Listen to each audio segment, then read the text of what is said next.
What could possibly drive a woman to risk her life, crawl out onto the wing of a plane, and start pouring rum into the fuel tank? Jenny and Jack were just planning to attend a wedding on a tropical island. But as soon as they boarded the plane, disaster struck. The pilot suddenly collapsed and died. The plane immediately spiraled out of control, plummeting toward the ocean. Jenny fought with everything she had to regain control, finally pulling the aircraft back up just in time to skim the surface of the sea and soar back into the sky. But their relief didn't last long. From the west, a storm was rolling in, one of those classic Indian Ocean thunderclouds. And to make things worse, they only had a third of their fuel left, not enough to go around it. Their only shot was to go straight through and hope they didn't get struck by lightning. They braced themselves and plunged straight into the storm. Jenny pulled hard on the controls, lifting the plane into a violent ascent. The turbulence was brutal, but somehow, they broke through the clouds into blinding sunlight, and for the first time in what felt like forever, they smiled. That moment of peace was shattered when they looked down and saw fuel leaking from the wing. Jack realized something was wrong with the fuel tank. Without hesitation, he tied a rope around his waist, opened the hatch, and crawled outside into the roaring wind. Just like he suspected, a bolt had come loose. The second he tried to tighten it, a sudden jolt nearly took his head off. But they had no choice, the leak had to be sealed, or the plane would become a glider in minutes. After a few failed attempts, Jack managed to slap some tape over the hose. Just as he was about to head back inside, his foot slipped, he fell, dangling in midair. The rope around his waist caught in the landing gear. Jenny had to act fast. With no time to think, she grabbed a pair of scissors and cut the rope. Jack fell. By some miracle, he made it back inside the cabin, alive, but his arm was completely shattered, bone split in two.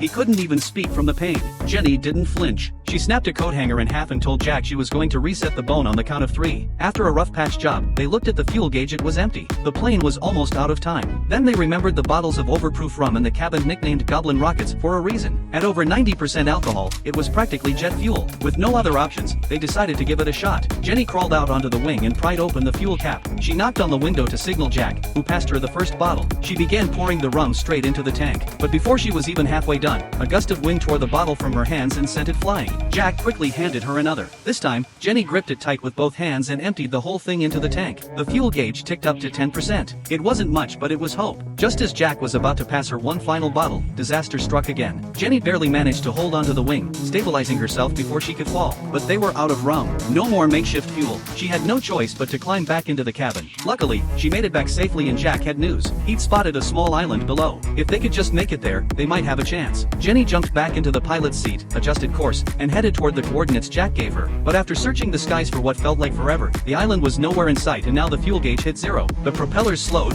and stopped. With no power, the plane was now gliding silently through the air. Jenny felt despair creeping in until Jack suddenly shouted. He saw the island. They both leaned forward, eyes wide with hope. Maybe, just maybe, they were going to make it.